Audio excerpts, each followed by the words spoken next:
જય શ્રી કૃષ્ણ મિત્રો, હું છું અસ્મિતાબેન મંગલપરા. મારા રસોડામાં તમારું સ્વાગત કરું છું. આજે આપણે બનાવશું લીલી મકાઈનો હલવો. તો ચાલો બનાવીએ.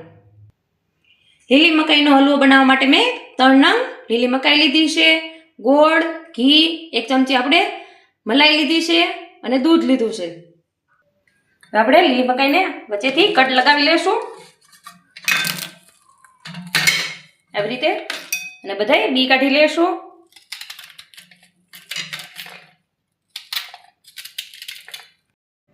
આપણે બધા દાણા કાઢી લીધા છે. હવે આપણે મિક્સર જારમાં પીસી લેશું. આપણે થોડા થોડા કરીને પીસી લેશું.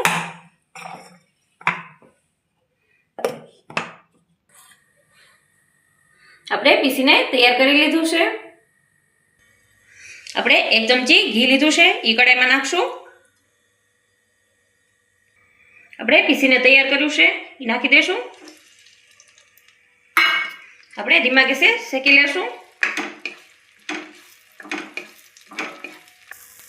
આપણે ઘી છૂટું પડી જાય ત્યાં સુધી આપણે ધીમા ગેસે શેકવાનું છે. અને આને આપણે ગોળમાં બનાવીશું, ખાંડમાં નહીં બનાવી. આપણે સરસ શેકાઈ ગયો છે અને સાઈડમાં ઘી પણ છૂટું પડવા માંડ્યું છે. હવે આપણે દૂધ નાખી દઈશું.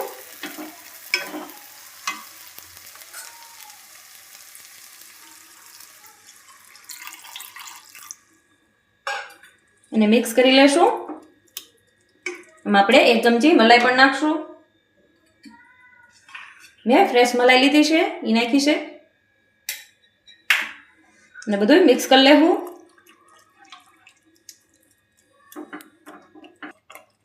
આપણે લીલી મકાઈનો હલવો આપણે ચોમાસામાં બનાવીએ છીએ અને આપણે 5 થી 10 મિનિટમાં બની પણ જાય છે.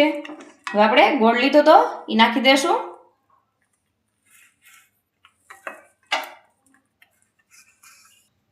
આપણે ગોળ નાખીને બધું મિક્સ કરી લેશું. અને ધીમા ગેસે આપણે હલાવતા રહેવું, બધું મિક્સ થઈ જાય ત્યાં સુધી. થોડી વાર માટે આપણે આવી રીતે હલાવશું એટલે બધું એકદમ સરસ બધું મિક્સ થઈ જાય. એકદમ આપણે સરસ ઘટ થઈ ગયું છે. આપણે આવી રીતે ધીમા ગેસે હલાવવાનું છે. 2 થી 3 મિનિટમાં જ બનીને તૈયાર થઈ જાય. થોડુંક આપણે આમાં એલચી પાવડર નાખશું અને મિક્સ કરી લેશું. અને જોઈ શકો છો એકદમ લોહીમાંથી છૂટું પડી જાય છે. આવી રીતે સહેજ પણ ચોટતું પણ નથી. આપણે બનીને તૈયાર થઈ ગયું છે. હવે આપણે ગેસ બંધ કરી દઈશું.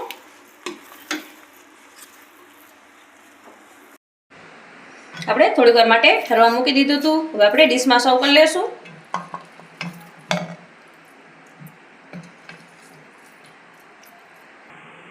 આપણે સર્વ કરવા માટે કેસર લીધું છે, એ પણ નાખશું. આપણો લીલી મકાઈનો હલવો બનીને તૈયાર થઈ ગયો છે. જો મારો વિડીયો તમને ગમ્યો હોય તો વિડીયોને લાઈક, શેર અને સબસ્ક્રાઈબ જરૂરથી કરી દેજો.